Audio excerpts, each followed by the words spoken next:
Today we're going to be talking about simplifying expressions from the very beginning to the very end using all of the things we've learned so far in this module. So our first step is always going to be to distribute if needed. And you don't always need to distribute, so, oh my goodness, I think I have to click outside the box. So you'll know if you need to distribute because you'll see a number sitting outside parentheses. But we won't always have that in our expression. The second step is to combine like terms.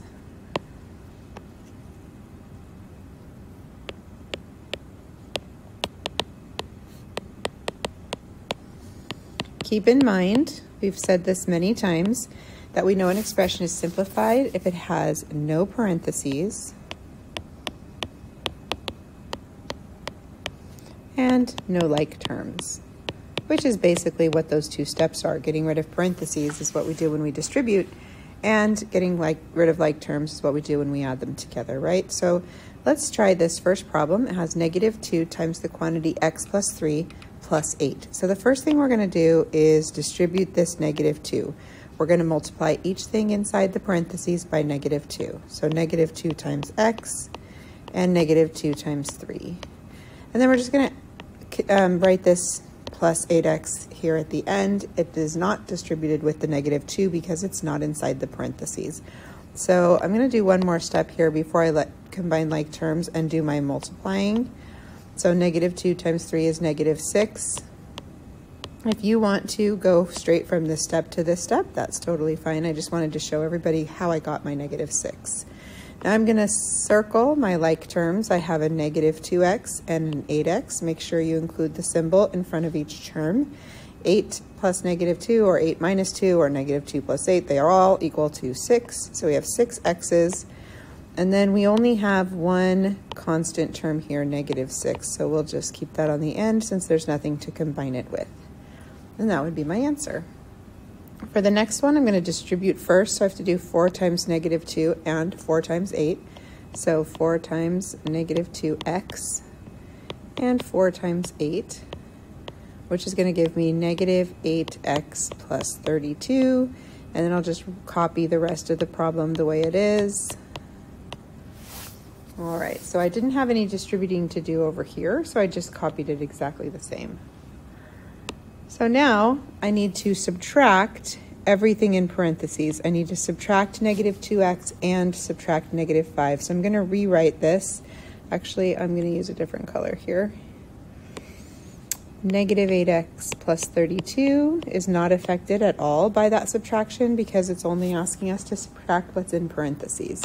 So in another color, I will subtract -2x and subtract -5. So we have a couple of double negatives in there. We're subtracting the -2x and subtracting -5. That is a very easy thing to get mixed up, right? So you want to be very careful about your signs. So a double negative always means we're adding a positive. When we subtract a negative, it's the same as adding a positive. So let me rewrite this and make it plus 2x and plus 5.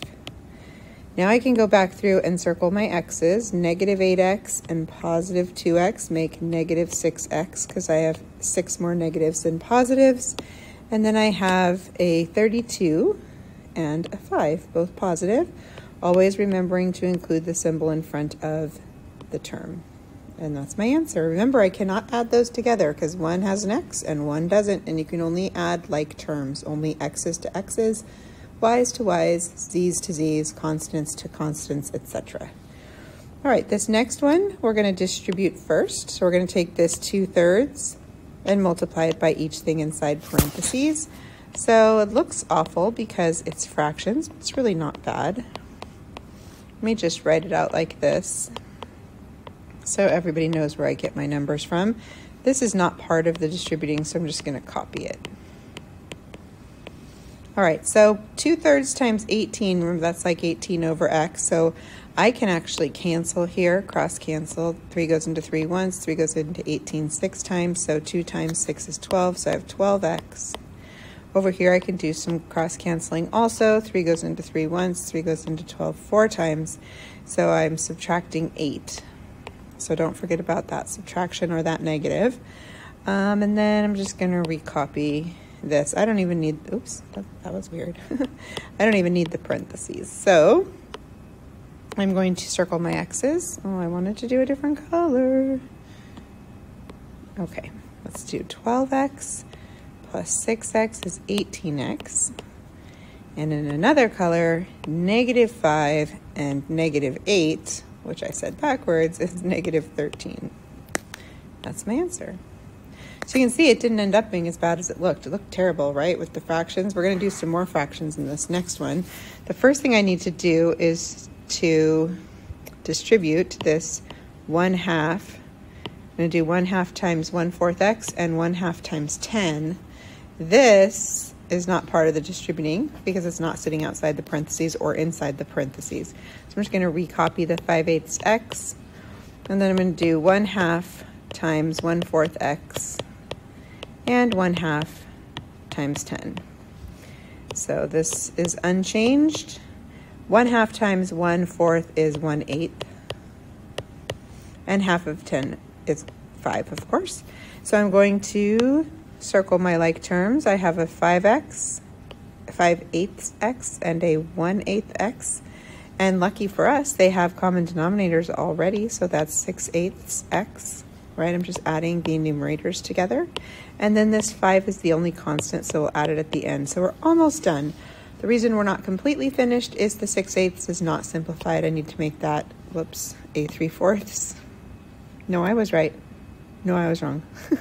2 goes into 6 3 times, and 2 goes into 8 4 times. There we go. And that's my answer. Thanks for watching.